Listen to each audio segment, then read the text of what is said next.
आदि शंकराचार्य, जिनको हम भाष्यकार कहते हैं, हिंदू धर्म का पुनरुत्थान करने के लिए हिंदू धर्म के अलग अलग मत प्रवाहों को एकत्रित करके अद्वैत वेदांत को पुनः स्थापित करने वाले आदि शंकराचार्य आदि गुरु, उनकी पावन स्मृति में वंदन करता हूँ। तत्पश्चात मेरे गुरुओं के चरणों में और उनकी स्मृति में वंदन करता हूँ। यहाँ आज व्यासपीठ है। आज ये जो विषय संस्कार भारती ने नियुक्त किया है, उस विषय पर जो भी चर्चा होगी वो भारतीय दर्शन के माध्यम से होगी। इसलिए ये मंच केवल एक साधारण मंच नहीं रहता, ये एक व्यासपीठ बन जाता है, जो महर्षि वेद व्यास का प्रतीक बन जाता है। इसलिए इस व्यासपीठ पर उपस्थित मुख्य अभ्यागत माननीय राम विचार नेताम जी, माननीय अनिल जोशी जी, जो मध्य क्षेत्र के प्रमुख हैं संस्कार भारती के, निरंजन पंडा जी, राष्ट्रीय नाट्य विधा संयोजक संस्कार भारती, नीरज श्रीधर जी, झारखंड संस्कार भारती, रंजीत सारथी जी, जिलाध्यक्ष सरगुजा संस्कार भारती, और रिखी क्षत्रिय जी, प्रांतीय अध्यक्ष संस्कार भारती। इन सब के साथ साथ संस्कार भारती के अनन्य साधारण कार्यकर्ता, जिन्होंने आज ये एकत्रीकरण संभव है ये दिखा दिया, और उनके हाथ सबल करने वाले विश्व हिंदू परिषद, बजरंग दल, दुर्गा वाहिनी इत्यादि इत्यादि सारे कार्यकर्ता, और आप सब यहाँ जो उपस्थित हैं, आप सब मैं वंदन करता हूँ। 32-33 साल हो गए महाभारत को समाप्त हुए दूरदर्शन पर, किंतु वो एक ऐसा धारावाहिक है जो बार बार किसी न किसी चैनल पर दिखाई ही देता है। और जब कोरोना की महामारी पूरे विश्व में फैली थी, तो नेताम जी की सरकार ने वहां की फिर से एक बार रामायण और महाभारत का प्रदर्शन किया दूरदर्शन पर, जिसका लाभ उन बच्चों ने लिया जिनका तब जन्म नहीं हुआ था। अब जो 4, 5, 6, 7, 8, 12, 15, 20 वर्ष उनकी आयु है, और इस रामायण महाभारत में क्या सांस्कृतिक धरोहर छुपी हुई है, इसको उन्होंने जाना, जिसके कारण आज भी आप लोगों का इस भारतीय समाज का प्रेम और सम्मान मुझे इतना मिलता रहता है, जिसका वर्णन करने के लिए मेरे पास शब्द नहीं है, और आपके प्रेम का कोई मोल नहीं है। मैं मोल नहीं है इसलिए कहता हूं क्योंकि ये अमूल्य है। इनकी तुलना पैसे से नहीं की जा सकती, आपके प्रेम और सम्मान की तुलना किसी अन्य चीज से नहीं की जा सकती। मैं आप सबके सामने नतमस्तक हूं फिर से एक बार। इस मंच को व्यासपीठ कहने का एक और कारण भी है। भारतीय समाज की व्यवस्था जिन अलग अलग वर्णों में, स्वयं कृष्ण ने कहा कि मैंने इस वर्ण व्यवस्था का सृजन किया है। चातुर्वर्ण्यम मया सृष्टम गुण कर्म विभागशः, गुणों और कर्मों के आधार पर मैंने इस समाज की व्यवस्था वर्णों के आधार पर की है। उन सारे वर्णों को एक साथ एकत्र आज आप इस व्यासपीठ पर देख रहे हैं। ये भारत है, ये हिंदू सभ्यता है, ये भारतीय सभ्यता है। मैं आज इन सारे समाजों का यहाँ पर स्वागत करता हूं कि आप एक मंच पर आए, क्योंकि दुर्भाग्य हमारे समाज का ये रहा कि कुछ गलत कारणों के कारण हमारा समाज विघटित होता रहा और उस विघटन को देखते हुए अंग्रेजों ने उसका गलत लाभ उठाया और इस समाज को और भी विघटित कर दिया। हम एक ही नहीं हो पाते। आज इस व्यासपीठ पर तलवार समाज, केशरवानी समाज, पनिका समाज, नई समाज, सोडिक समाज, ब्राह्मण समाज, कुम्हार समाज, पाल, दास, माली, खरवार, साहू, हलवाई, अग्रवाल, हलवाई, ब्राह्मण होने के नाते मेरा खाना ही समाप्त नहीं होता मीठे के बगैर। आपके बगैर कैसे जीऊंगा? अग्रवाल, यादव, बंग, ये देखिए यादव समाज ये मुझे पहना दिया है आज सही मायने में मैं यादव बन गया। ये रिक्की जी ने पहना दिया मुझे। बंग समाज, कहार समाज, पासवान, रौनियार, कुशवाहा, शर्मा, श्रीवास्तव, राजपूत, भुइया, रजक, गोंड, पटेल समाज और रवि समाज, इतने सारे समाजों का एकत्रीकरण जिस मंच पर होगा वो मंच व्यासपीठ नहीं होगा तो और क्या होगा। आप सबको मेरी शुभकामनाएं।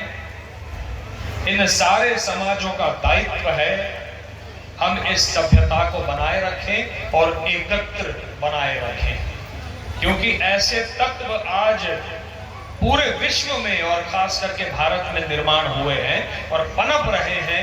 वो फिर से एक बार संस्कार भारती तो प्रयास करती है, साधयति संस्कार भारती। हम कलाओं का संगम, कलाओं की साधना करते हैं। हम समाज को नहीं देखते, वर्ण को नहीं देखते, जाति संप्रदाय को नहीं देखते। यदि कला है तो उस कला की साधना करना है, उस कला का जतन करना है, उस कला का संवर्धन करना है।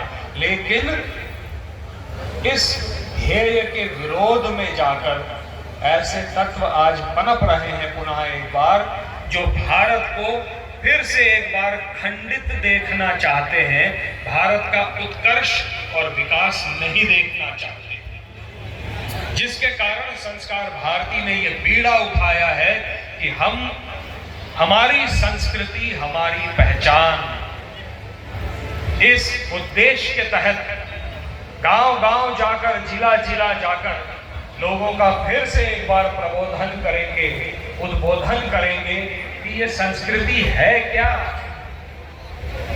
इसको शुरू करने से पहले मैं कुछ संगठनों का भी नाम लेना चाहूंगा जो आज यहाँ उपस्थित हैं। मातृभू वंदना संगठन, विद्या भारती, रक्तदाता सेवा।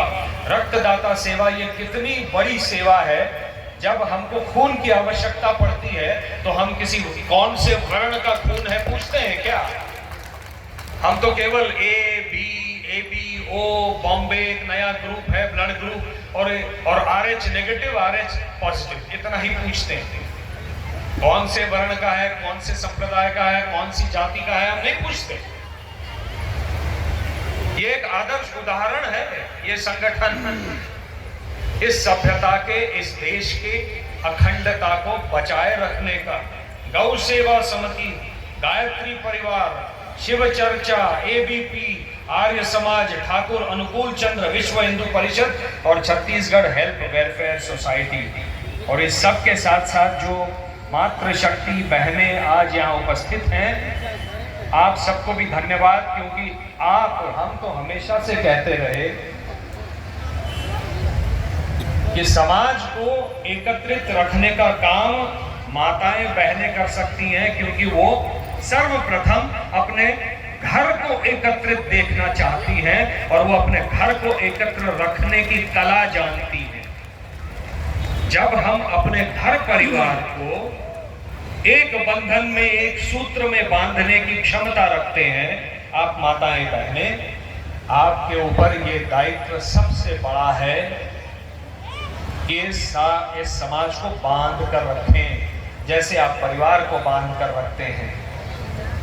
हम जब भी पूजा अर्चना करने बैठते हैं तो जो भी ब्राह्मण वैदिक आते हैं वो जो उस तिथि का वर्णन करते हैं तो सबसे पहले कहते हैं जम्बू द्वीपे भरत खंडे आर्यावर्ते भरत वर्षे। फिर वो एकादशी, जैसे आज है परिवर्तन एकादशी, तो वो एकादशी का नाम लेते हैं। तो ये सारे प्राचीन नाम हैं इस देश के, ये सारे प्राचीन नाम हैं। सबसे पहला नाम जम्बू द्वीप, उसके बाद नाम पड़ा आर्यावर्त। लेकिन आज हम आर्यावर्त नाम का विशेष प्रयोग इसलिए नहीं करते क्योंकि आर्यावर्त कहते ही आर्य कहां से आए, ऐसे दो स्कूल्स ऑफ थॉट हैं। एक कहता है कि आर्य बाहर से आए, वो यहां के थे ही नहीं। दूसरा स्कूल ऑफ थॉट कहता है कि आर्य तो यहीं के थे, वो यहां से बाहर गए। इसलिए इस विवाद में हमको पड़ना नहीं है। भरत खंडे, शकुंतला दुष्यंत का बेटा भरत, भरत के नाम से ये जो खंड है इसका नाम भरत खंडे, और इसलिए भारत वर्षे। शकुंतला दुष्यंत की कहानी महाभारत से शुरू होती है। महाभारत केवल पांडव कौरवों की कथा नहीं है। महाभारत के इतने खंड हैं। मैं तो कहता हूं कि जिस प्रकार से मेरे माता पिता ने मुझे रामायण के साथ महाभारत भी पढ़ाई जब से मैं बच्चा था, आप सबको भी वही करना चाहिए। रामायण के साथ महाभारत पढ़ानी चाहिए, क्योंकि महाभारत की सारी कहानियों में कलयुग की छाया दिखाई देती है। कलयुग की छाया दिखाई देती है। चीरहरण हुआ था तब एक संकेत मात्र था, एक प्रतीक मात्र था। आज जगह जगह हो रहा है, और ये अनर्थ जो हो रहा है मां बहनों के साथ, इसके जिम्मेदार हम पुरुष हैं। और हम सबका दायित्व बनता है कि उसका विरोध करें, उस अन्याय का विरोध करें और माता बहनों के पीछे खड़े रहें। और इसलिए अपना जो बेटा है उसको कृष्ण बनना सिखाएं, राम बनना सिखाएं, ताकि वो आगे चलकर दुर्योधन ना बने, दुशासन ना बने। ये दोनों माता पिता का कर्तव्य बनता है। इसलिए इस देश का नाम तो भारत ही है, जिसका वर्णन विष्णु पुराण में बहुत अच्छी तरह से किया हुआ है। उत्तरम यत् समुद्रस्य हिमाद्रेश्चैव दक्षिणम वर्षम तद भारत भारतम भारतम नाम भारती यत्र संतति।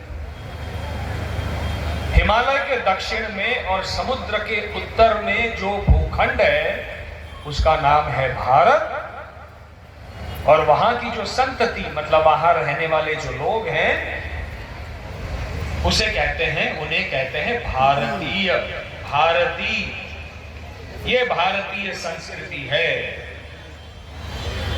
भारतीय संस्कृति क्या है? मैं कभी कभी सोचता हूं संस्कृति में कौन कौन सी चीजें समाहित हैं। केवल एक चीज नहीं है।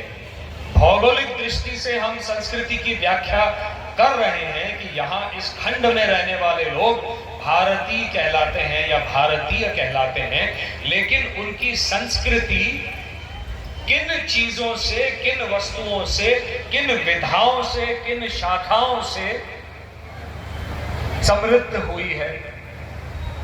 कई सारी चीजें हैं उसमें सबसे पहले तो है भाषा। जब हम भाषा कहते हैं तो हमको सबसे पहले राज्यों की भाषा दिखाई देती है। राज्यों की भाषा, महाराष्ट्र की भाषा मराठी, छत्तीसगढ़ की छत्तीसगढ़ी या यहाँ की भोजपुरी, बिहार की भोजपुरी, गुजरात की गुजराती, पंजाब की पंजाबी। लेकिन इतनी सारी भाषाओं के साथ साथ आदिवासी संस्कृति की भी अपनी भाषा है, वो भी एक अपनी संस्कृति है। उन भाषाओं को जिन्हें हम मुख्य धारा की भाषाएं मानते हैं वो लोग समझ नहीं पाते। और इसीलिए उसको गौण मानते हैं। लेकिन वो सबसे प्राचीन भाषा यदि यहाँ की कोई है तो आदिवासी भाषा है। इससे पहले कोई भी दूसरी भाषा जन्म ले चुकी हो। और उन भाषाओं को लिखने के लिए लिपियों का निर्माण किया गया। अलग अलग लिपि के माध्यम से भाषाओं को, क्योंकि भाषाओं को केवल बोला नहीं जाता। पहले जमाने में हमारे यहाँ श्रुति स्मृति परंपरा थी कि हम याद करके हर चीज को अपने बच्चों को सिखाते थे। लेकिन एक समय ऐसा आया जब जो कुछ लिखा हुआ ज्ञान है, जो हमारा ज्ञात स्मरण में ज्ञान है, उसको लिखने की आवश्यकता महसूस हुई। लिखने की आवश्यकता हुई तो लिपियों का निर्माण करना पड़ा। उसमें देवनागरी लिपि आई है, एक नागरी लिपि भी है जिसमें असम और बंगाल की भाषाओं को लिखा जाता है। ब्राह्मी लिपि है, खरोष्टी लिपि है। ब्राह्मी और खरोष्टी लिपि जो है प्राकृत भाषा ब्राह्मी में लिखी जाती थी बिहार में, और वही भाषा आप अफगानिस्तान तरफ चले जाएंगे तो खरोष्टी लिपि में लिखी जाती थी। सिंधु लिपि है, शारदा लिपि है। शारदा लिपि की कश्मीर की जो लिपि है उसकी एक और उसका एक अपभ्रंश है, तकरी लिपि है। ग्रंथ लिपि है जिसमें तमिल भाषा लिखी जाती है। वट्टेलुट्टू भाषा है जिसमें तमिल और मलयालम लिखी जाती है। आप समृद्धता देखिए इस देश की। वणिको लिपि है जिसमें सिंधी भाषा लिखी जाती है। कदम्ब लिपि है जिसमें कर्नाटक की कन्नड़ भाषा लिखी जाती है। गुरुमुखी है जिसमें गुरु ग्रंथ साहिब जैसा पवित्र ग्रंथ लिखा गया है। गुरमुखी लिखी जाती है, पंजाबी लिखी जाती है, जो कि गुरु अंगद जी ने 16वीं शताब्दी में उसको स्टैंडर्डाइज कर दिया। तमिल ब्राह्मण एक लिपि है जिसको तमिली कहते हैं। महाजनी लिपि है जो मारवाड़ी समाज के जो गणित होते हैं ना, कि पैसा कितना आया, पैसा कितना गया, उसको लिखने के लिपि को महाजनी लिपि कहा जाता था। आज इनमें से कई सारी लिपियां जो है लुप्त हैं, लेकिन मैं आपके सामने इस संस्कृति के वो सारे पहलू रखने वाला हूं ताकि हम सब गर्व महसूस करें कि ये भारतीय संस्कृति और सभ्यता कितनी समृद्ध है और हमेशा से रही है। सिद्धम लिपि है जो गुप्ता पीरियड में लिखी गई। तिब्बतन लिपि है जो तिब्बत, सिक्किम और लद्दाख में जब हम जाते हैं तो वहां की सारी भाषाओं को तिब्बतन लिपि में लिखा जाता है, मुल्तानी में लिखी जाती है। और इस सबसे पहले जब मनुष्य अक्षर नहीं जानता था तो चित्रों के माध्यम से अपने आप को व्यक्त करता था। वो भी अपने आप में एक लिपि है जो मध्य प्रदेश के भीमबेटका में जो केव पेंटिंग्स हैं उसमें दिखाई देती है। और उन भीमबेटका के पेंटिंग्स को, उसका आविष्कार, उसका शोध करने का कार्य किसने किया?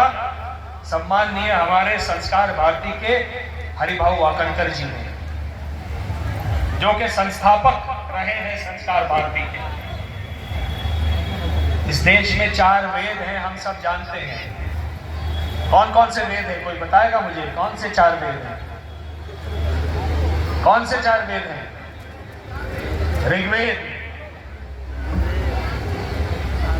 ऋग्वेद, यजुर्वेद, सामवेद और अथर्ववेद, है ना? और वेदों में क्या क्या आता है? वेदों के साथ में संहिताएं हैं, आरण्यक है, ब्राह्मण है, उपनिषद है। उपनिषद तो कई सारे उपनिषद हैं। और इन उपनिषदों में क्या है? क्या करते हैं? एक आम आदमी नहीं जानता उपनिषदों में क्या है। ज्ञान का भंडार है। अध्यात्म क्या है? आत्मा की वृद्धि कैसे होगी, आत्मा का विकास कैसे होगा, ध्यान धारणा कैसे करनी है, वो सारा ज्ञान उपनिषदों में और वेदों में। उपासना पद्धतियां क्या है, सब में मौजूद है। 18 पुराण है, अग्नि पुराण है, वायु पुराण है, पद्म पुराण है, साथ में वृक्ष पुराण। आप में से किसी को पता है? वृक्ष पुराण है कि हमने पुराणों में वृक्ष, अपने ये जो प्रकृति अपनी है, इसकी महत्ता और इसका सौंदर्य कितना है और इसका जतन करना इसको कितना आवश्यक है, ये भी पुराणों में लिख दिया है। साथ में पशु पुराण है, हर पशु के लिए अच्छी बातें लिखी गई हैं और इसीलिए हमने पशुओं को, देखिए पक्षियों को, पशुओं को अपने देवताओं के वाहन बना दिया और इसीलिए हम पशुओं की हत्या के खिलाफ हैं। आप जिस पशु की हत्या करेंगे वो किसी न किसी देवता का वाहन होगा। ये सारी बातें, साथ में गरुड़ पुराण है। आप में से मुझे लगता है 50% लोग तो ज्योतिषियों के पास गए होंगे कि नहीं गए होंगे? गए हैं ना? जो माताएं तो गई होंगी। हमारे ये जो है, देखिए उनका प्रमोशन कब होगा, तो ज्योतिषी कैसे बताएंगे भाई? वो कैसे बताएंगे? क्योंकि वो सारा ज्योतिष का ज्ञान गरुड़ पुराण में भी लिखा हुआ है। सारे मूल मंत्र गरुड़ पुराण में हैं। धर्मसूत्र हैं, बड़े बड़े ऋषि मुनियों ने धर्मसूत्र लिखे हैं। पाणिनि है, नारद है, गौतम है, आपस्तंभ है। इन सब ने समाज शास्त्र और धर्म शास्त्रों को एकत्रित करने का काम किया है धर्मसूत्रों के माध्यम से। ये वैदिक न्याय संहिताएं हैं धर्मसूत्र। आज हम जानते हैं civil procedure code, criminal procedure code, Indian penal code. प्राचीन भारत में धर्मसूत्रों के अनुसार, धर्मशास्त्रों के अनुसार समाज चलता था। ये एक ही देश ऐसा है, प्राचीनतम देश, उसमें समाज को सुचारू ढंग से चलाने के लिए इतना सारा ज्ञान एकत्रित किया गया था और लिखा गया। अन्य किसी देश में लिखा नहीं गया था। अमेरिका में भी नहीं लिखा गया था, क्योंकि अमेरिका तो तब था ही नहीं। 350 वर्ष पहले उस देश का निर्माण हुआ है।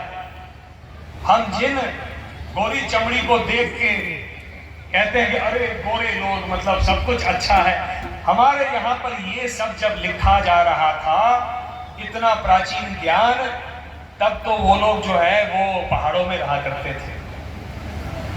उनको ना कृषि का ज्ञान था, ना रोड बनाने का ज्ञान था, किसी चीज का ज्ञान नहीं था। इतना प्रगतिशील ये भारत देश तब भी था। फिर रामायण और महाभारत आए। मैंने आपको बोला महाभारत का महत्व क्या है, रामायण का महत्व क्या है। मैं विष्णु पुराण का विशेष रूप से आपको यहां संदर्भ देना चाहता हूं। विष्णु पुराण में दशावतार की संकल्पना की है। वो क्या है दशावतार? मत्स्य अवतार। मत्स्य मतलब मछली जो पानी के अंदर जीती है। कूर्म कछुआ जो पानी के अंदर भी होता है, पानी के बाहर भी रहता है। मत्स्य, कूर्म, वराह सुअर।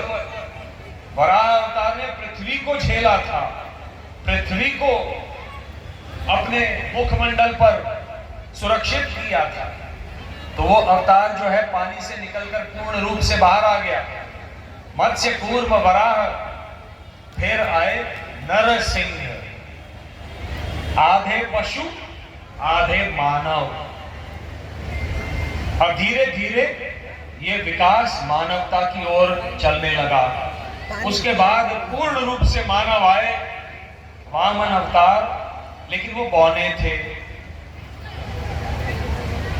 फिर आए परशुराम, वो पूर्ण मानव थे, जन्म से जमदग्नि के पुत्र थे, लेकिन कर्म से क्षत्रिय थे। और महिलाओं के ऊपर जो अत्याचार क्षत्रिय समाज ने किया था, उसको रोकने के लिए उन्होंने क्षत्रिय समाज को ही नष्ट कर दिया। बहुत क्रोधी। उसके बाद आए प्रभु रामचंद्र। अमर्याद हिंसा परशुराम जी ने जो की क्षत्रिय समाज की, इसलिए स्वयं के ऊपर मर्यादा लादते हुए स्वयं मर्यादा पुरुषोत्तम बन गए कि मैं मर्यादाओं को नहीं तोड़ूंगा। आप देखिए धीरे धीरे धीरे कैसे मानवता का विकास हो रहा है, और फिर जाकर उन मर्यादाओं को तोड़कर नई मर्यादाओं को स्थापित करने के लिए कृष्ण ने अवतार ले लिया, कृष्ण का अवतार हुआ। फिर उन्होंने कहा यदा यदा ही धर्मस्य ग्लानिर्भवति भारत अभ्युत्थानम अधर्मस्य, अधर्म की जब वृद्धि होगी। आप देखिए रामायण और महाभारत में अंतर क्या है। एक है मर्यादा पुरुषोत्तम, दूसरे कहते हैं मैं किसी मर्यादा को नहीं मानता, अधर्म का विनाश आवश्यक है। क्योंकि रामायण के त्रेता युग में रावण भी इतने विद्वान थे, वो सीता का हरण तो करके ले गए, लेकिन उन्होंने सीता को छुआ नहीं। उस हरण की क्रिया को छोड़कर वाटिका में रखा था उन्होंने वाटिका में। वो चाहते तो दुर्योधन की तरह अत्याचार कर सकते थे, किंतु वो विद्वान थे, उन्होंने वो अत्याचार नहीं किया। वही त्रेता से जब हम द्वापर में आए तो दुर्योधन दुशासन के रूप में और शकिनी शकुनी के रूप में अत्याचार नारी के ऊपर आरंभ हो गए। नारी के पल्लू को हाथ लगाया गया। नारी का किसी भी बहन माता का अपमान करने के लिए आज तो नारी आज भी दुर्भाग्य है, इसी देश में उदाहरण रहते हुए भी नारियों का अपमान हो रहा है, नारियों को निर्वस्त्र किया जा रहा है। एक पुरुष के रूप में मुझे लज्जा आती है, यह हमारा काम नहीं है। शारीरिक बल हमको जो दिया है वो दुर्बलों का, नारी दुर्बल नहीं है, सबल है, किंतु शरीर से यदि कोई नारी दुर्बल है, आज तो नारी ताइक्वांडो सीखती है, आज वो कुंफू कराटे करती है, वो हम जैसे दसियों पुरुषों को लटा देगी, है ना। लेकिन सारी तो नहीं सीखती कुंफू कराटे। तो ऐसी शारीरिक दुर्बलता से उसका आधार लेते हुए कोई अगर नारी पर अत्याचार कर रहा है तो उस अन्याय का विरोध करते हुए नारी की रक्षा करने के लिए पुरुष को दुर्बल नहीं सबल बनाया है, उसका हमको दुरुपयोग नहीं करना है। ये अंतर आता गया रामायण और महाभारत में। लेकिन साथ में जैसे जैसे आप देखिए मानवों की ये उत्क्रांति होती गई, मैं तो इसे मानवीय उत्क्रांति ही मानता हूं। चार्ल्स डार्विन को हम मानते हैं उत्क्रांति का आविष्कार लिखने वाले, चार्ल्स डार्विन जो विदेशी हैं, लेकिन उसके बहुत पहले विष्णु पुराण में मानवीय उत्क्रांति का वर्णन लिखा हुआ है। मछली से लेके पूर्ण पुरुषोत्तम की यात्रा, ये मानव के विकास की यात्रा है, मानव के उत्क्रांति की यात्रा है। और साथ में हमारे समाज के सारे वर्णों का ज्ञान इसमें है, वर्णों को समाहित किया हुआ है। जब बटु वामन थे तो वो ब्राह्मण थे, फिर नर पशु नरसिंह बने, राम बने तो क्षत्रिय थे, पूर्ण रूप से क्षत्रिय। परशुराम क्षत्रिय थे, ब्राह्मण थे, लेकिन क्षत्रिय का कर्म किया, पूर्ण रूप से क्षत्रिय जन्म लिया प्रभु रामचंद्र जी ने। और कृष्ण जी ने स्वयं को मैं किस प्रकार से सारे वर्णों का प्रतिनिधित्व करता हूं ये दिखा दिया, क्योंकि जन्म से यादव होने के नाते वो क्षत्रिय थे।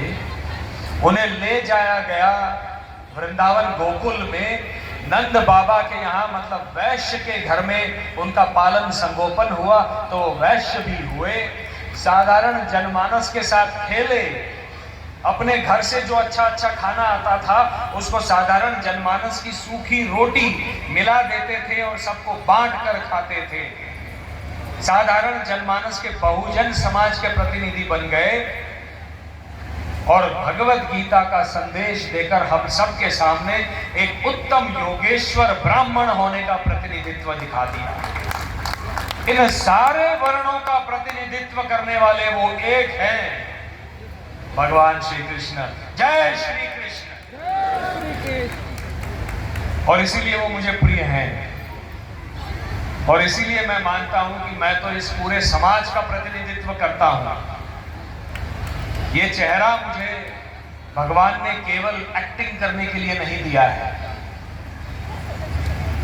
बचपन से जो संस्कार मुझे दिए गए हैं वो यही सिखाया गया है, और साथ में काम करते करते इन चीजों की अनुभूति होती गई कि देखिए आप किस चीज का प्रतिनिधित्व कर रहे हैं। ये मेरा दायित्व बनता है समाज के सामने जाकर एक ऐसा उदाहरण प्रस्थापित करना जिसका समाज अनुसरण कर सके।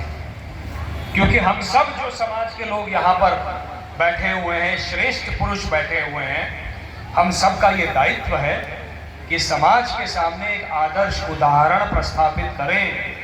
ये भी कृष्ण जी ने कहा है भगवत गीता में, यत यत आचरति श्रेष्ठः तत्त देवेतरो जना। जैसा जैसा श्रेष्ठ पुरुष का आचरण होगा वैसा वैसा समाज उसका अनुसरण करेगा।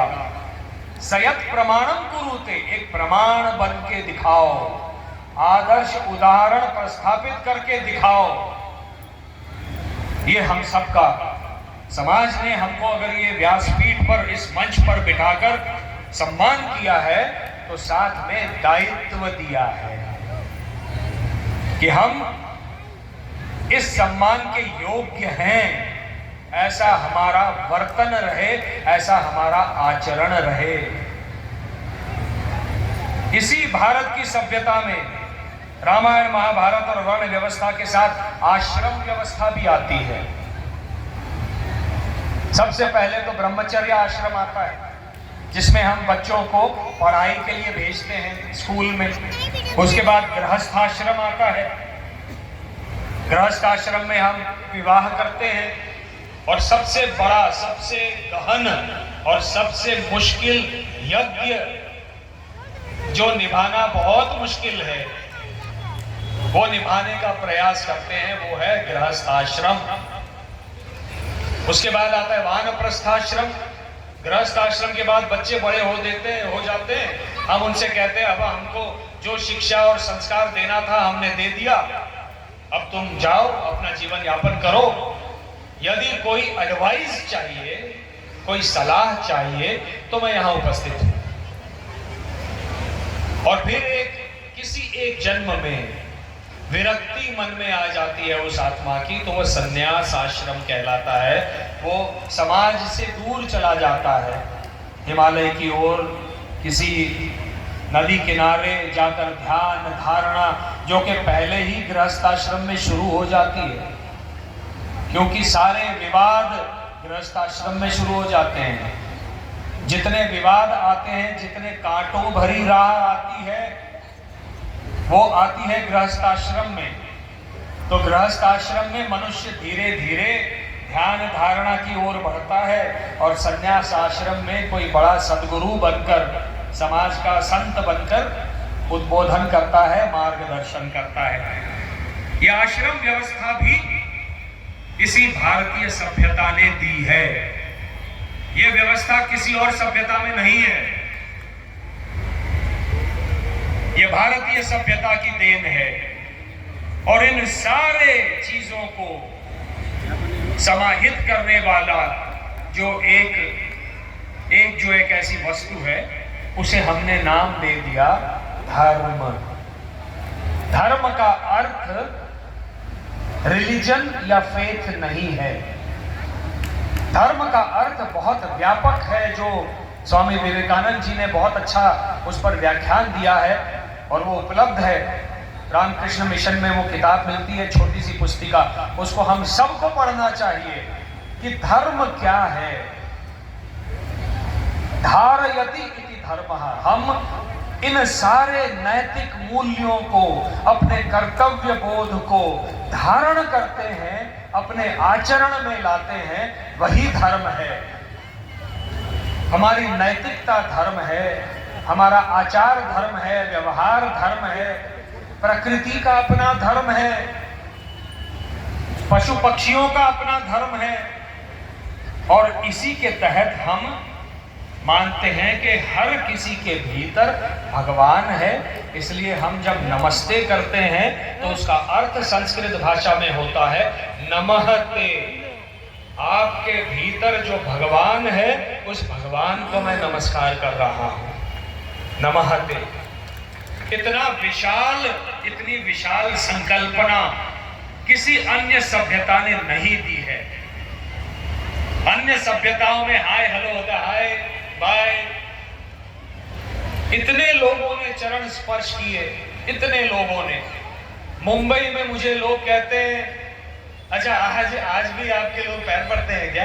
हंसते हैं, क्योंकि ये सभ्यता क्या है नहीं जानते। ये भारतीय सभ्यता क्या है, इसके गहन पहलू क्या है। ये आचार धर्म है, ये व्यवहार धर्म है, और इन्हीं चीजों से बनती है हमारी संस्कृति। इसके साथ व्यंजन है, छत्तीसगढ़ के अपने व्यंजन हैं, बिहार के अपने व्यंजन हैं, महाराष्ट्र, गुजरात, पंजाब, हर राज्य के। इस देश में कहीं से कहीं जाइए, कश्मीर से कन्याकुमारी और गुजरात से पूर्वांचल तक, पूर्वोत्तर तक, अरुणाचल प्रदेश तक कहीं भी जाइए, उनके अपने व्यंजन हैं। ये सारे व्यंजन भी तो हमारी भारतीय सभ्यता और संस्कृति का अंग है, नहीं है? उत्सव है, हमारे प्रत्येक राज्य में उत्सव है, प्रत्येक समाज के उत्सव है, प्रत्येक समाज की एक देवता है। जैसे विश्वकर्मा, जो हमारे समाज के विश्वकर्मा समाज के लोग हैं, उनकी देवता है विश्वकर्मा भगवान। हर एक की उपासना पद्धति है, नृत्य है, पारंपरिक है, क्लासिकल है। पारंपरिक नृत्य तो है ही, और उसमें संगीत में तो ऐसे वाद्य, ये भाई साहब यहाँ पर जो बैठे हैं, देखिए जी, 185 वाद्य उनके पास हैं घर पर, जो प्राचीन भारत के वाद्य हैं। प्राचीन भारत के 185 वाद्य, और वो सारे वाद्य बजाने की कला भी इनको अवगत है। ये भी भारतीय सभ्यता का एक अंग है। संगीत, वेशभूषा, रंगभूषा, नाट्य, अलंकार। आज सारी महिलाओं ने देखिए कितने सुंदर सुंदर अलंकार पहने हुए हैं, ये भी इसी सभ्यता का एक अंग है। इन सारी चीजों से समृद्ध जो हुई है सभ्यता, उसका नाम है भारतीय सभ्यता। और केवल इतना नहीं है, प्राचीन भारत में जितने आविष्कार हुए हैं, हम में से कुछ लोगों को पता है, लेकिन अधिकतर लोग ये भूल चुके हैं। शून्य, हम जब गणित लिखते हैं तो शून्य, हम कहते हैं शून्य का आविष्कार जो है अरबस्तान से यहां पर आया। नहीं, गलत है। शून्य का आविष्कार आर्यभट्ट ने किया है, और उनके बाद ब्रह्मगुप्त ने भी शून्य के विषय में लिखा है। इसके पहले की अरबस्तान जान पाता कि शून्य क्या है। आज कंप्यूटर की भाषा में 010101 जो आता है, वो शून्य जो है, वो भारतीय सभ्यता की देन है। वो शून्य का आविष्कार अगर भारत नहीं करता, आर्यभट्ट नहीं करते, तो आज कंप्यूटर हमारे सामने नहीं होता। सूत निकालना, कपास से धागा निकालना, यह आविष्कार भारत में हुआ है। कितने लोगों को पता है?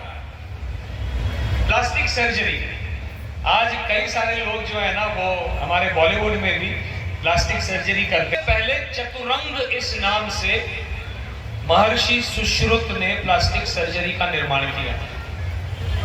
किसी की नाक कट गई थी, उन्होंने कहीं और से चमड़ी निकालकर उसकी नाक ठीक कर दी।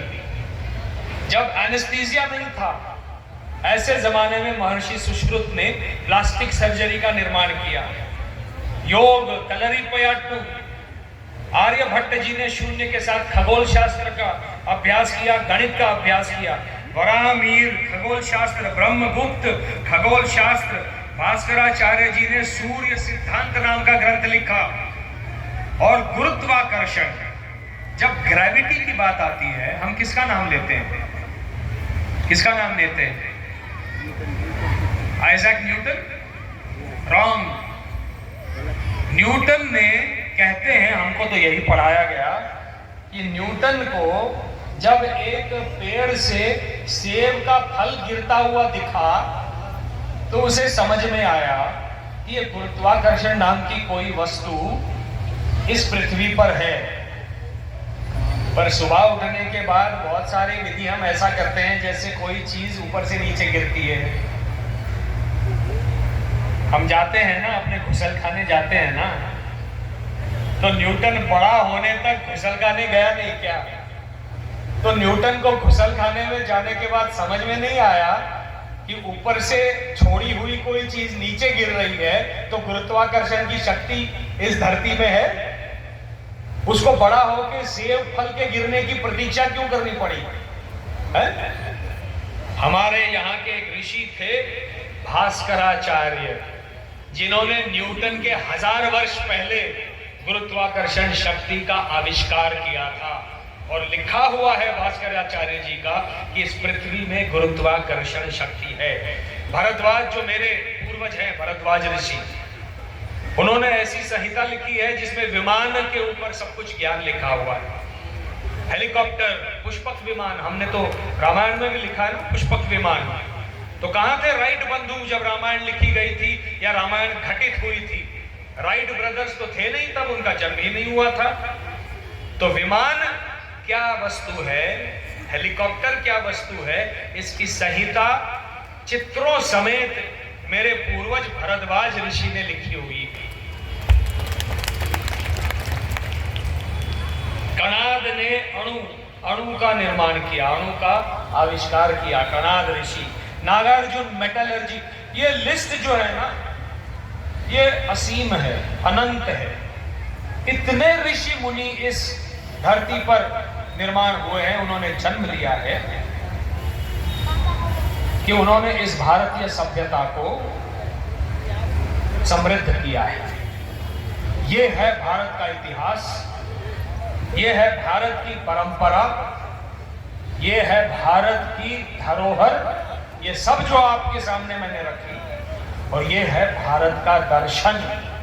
भारत का दर्शन मनुष्य को उत्थान की ओर ले जाता है। नर से नारायण बनाने की प्रक्रिया जो है वो भारत का दर्शन सिखाता है। और भारतीय सभ्यता के अलावा जो सभ्यता है वो मनुष्य को पशुत्व की ओर ले जाती है, ये हमने देखा है। और इसीलिए नर से नारायण बनने की जो सभ्यता है वही केवल सोच सकती है वसुधा एव कुटुंबकम, वसुधैव कुटुंबकम। ये सारी पृथ्वी जो है ये मेरा परिवार है, ये मेरा कुटुंब है। और इसीलिए मैं गौरवान्वित महसूस करता हूं कि मनुष्य जन्म में, इसके पहले भी मेरे कई सारे जन्म हो चुके होंगे, लेकिन इस जन्म में मैंने इस पवित्र भारत भूमि में जन्म लिया है। और आप सब ने और हम सब ने इस पवित्र भूमि में जन्म लिया है, जिस भूमि की पवित्रता इन ऋषि मुनियों के कारण है। और इसीलिए आज संस्कार भारती के मंच से मैं भारत की सरकार से एक करबद्ध निवेदन करना चाहता हूं, व्यक्तिगत मेरी ओर से भी, नीतीश भारद्वाज की ओर से। जब इस भूमि का पवित्र नाम भारत था तो वो आज इंडिया कैसे हो गया? 1947 में आप जम्मू आर्यावर्त रखते, एक्चुअली तो भारत ही रखते। इंडिया कहां से आ गया? जो ग्रीस और मैसिडोनिया से लोग आए थे सिकंदर के साथ, उन्होंने कहा कि ये सिंधु घाटी की सभ्यता है, इसलिए सिंधु से शब्द हुआ इंदु, इंदु से शब्द हुआ हिंदू। और उन्होंने जितने ग्रंथ लिखे हैं उन्होंने इस देश को नाम दिया इंदु से इंडिका। इंडिया नहीं लिखा, ग्रीक लोगों ने नाम दिया इंडिका। और ग्रीक्स के बाद में अभी जो 300 वर्ष पहले आए थे अंग्रेज, उन्होंने कहा भाई हमको भी अपनी कोई छाप छोड़नी है, तो इंडिका में से सी हटा दो, इसको इंडिया कह दो, वरना इंडिया का ना कोई माँ बाप, ना कोई उसका पुत्र, ना सर ना पैर, इंडिया शब्द कहां से आ गया भाई? वो इंडिका से सी हटाकर उन्होंने एक शब्द निर्माण किया, इंडिया। ये इस भूमि का नाम है ही नहीं, इस भूमि का नाम हमेशा भारत रहा है और आज भी इस भूमि का नाम भारत ही होना चाहिए। संविधान के बाहर लिखा रहता है हिंदी में, भारत का संविधान लिखा है ना, तो अंग्रेजी में article 1, India that is Bharat is union of states. ये इंडिया क्यों लिखा? और लिखना भी था तो लिखना था भारत दैट इज इंडिया, क्योंकि प्राचीन नाम तो भारत है, तो भारत दैट इज इंडिया। लेकिन आज परिस्थिति निर्माण ऐसी हुई है कि हमको इंडिया नहीं चाहिए। जो हमारे प्राचीन नाम है उनके पीछे गहन अर्थ है, उनके पीछे गहन सभ्यता है, अपनी संस्कृति है, और सभ्यता और संस्कृति का जो वर्णन आज मैंने आपके समक्ष किया है, ऐसे बहुत कम देश होंगे पूरे विश्व में इस धरती पर जो बहुआयामी सभ्यता कहलाए। ऐसी मेरी भारत की सभ्यता है, इस पर हमको गर्व करना चाहिए और इसीलिए इस देश का नाम भारत होना चाहिए। इस देश का धर्म हिंदू है और वो हिंदू ही रहेगा, क्योंकि हमारे लिए धर्म की परिभाषा हिंदू, मुस्लिम, सिख, ईसाई नहीं है। जो आज मैंने यहां भाषा आपको बताई, परिभाषा, वो है धर्म की परिभाषा, और उस धर्म की परिभाषा से हम हिंदू हैं, जिसके कारण बाकी अन्य जितने रिलीजन्स हैं वो आज यहां पर आके बसे, पनपे, और आज हिंदू धर्म पर सटीक टीका टिप्पणी भी करते हैं और उन्हें कोई कुछ नहीं कहता। इतना बल उनकी वाणी में आ जाता है कि हिंदू धर्म को ही नीचा दिखाएं। मुझे पता है ओडिशा, और मैं झारखंड से सांसद रहा हूं, तब झारखंड नहीं था, साउथ बिहार कहलाते थे। जमशेदपुर से सांसद था मैं। आदिवासी सभ्यता जहां जहां है वहां धर्म परिवर्तन, आज तो परिवर्तन एकादशी है ना, तो आज तो ये विशेष रूप से बात होनी ही चाहिए। परिवर्तन बेहतरी के लिए होता है, परिवर्तन उत्थान के लिए होता है, स्वयं का परिवर्तन बेहतर इंसान बनने के लिए होता है, परिवर्तन नर से नारायण बनने के लिए होता है। लेकिन यहां धर्म परिवर्तन हो रहा है केवल एक धर्म से जो आपके समझ में नहीं आता। आदिवासी संस्कृति में उनका अपना धर्म है, भाषा है, व्यंजन है, उनके अपने उत्सव हैं। आप उनको समझना नहीं चाहते और ये समझकर आप आदिवासी इलाके में जाते हो कि मेरा धर्म तुमसे बेहतर है, मैं एक बेहतर इंसान हूं क्योंकि मैं गोरा हूं, ठीक है, और तुम्हारा धर्म है क्या? क्या चीज है? इसमें कुछ नहीं है, इसलिए तुम धर्म परिवर्तन करके मेरे धर्म में आ जाओ। इससे मेरा आक्षेप है। आदिवासी संस्कृति का जतन हमने इस भारत में किया है। आदिवासी संस्कृति पर हमें गर्व है। आज भी हम ध्यान धारणा करने कहीं जंगल में, वन में जाते हैं तो वो जो आदिवासी भाई बहन होते हैं उनके वहां जाकर उनकी संस्कृति सभ्यता समझने का प्रयास करते हैं, उनके व्यंजन खाने का प्रयास करते हैं। एक अलग सभ्यता है जो बड़े शहरों में नहीं देखने को मिलती। यादवों के रूप में ये ऐसा तो मुझे कभी किसी ने नहीं पहनाया। ये देखिए कितनी कला कुशल इसमें है, कितनी कला है। ये आदिवासी सभ्यता का एक अंग है, वेशभूषा का एक अंग है।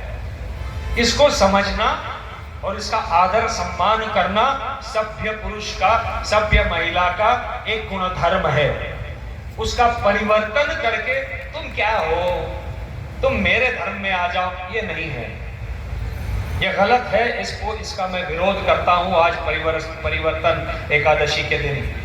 और दूसरा, आप कहते हो कि हमें बहुत अनुकंपा हमारे हृदय में जागृत होती है, तो अनुकंपा मानवता के आधार पर जागृत होनी चाहिए कि धर्म के आधार पर होनी चाहिए? आप यदि मेरे धर्म में परिवर्तन कर लो तो मैं आपको सब कुछ दूंगा, वरना मैं आपको कुछ नहीं दूंगा। ये तो अनुकंपा नहीं हुई ना, ये तो अनुकंपा नहीं हुई। इसलिए धर्म परिवर्तन को आज के दिन मैं विरोध करता हूं, यहां इस मंच से, संस्कार भारती के मंच से।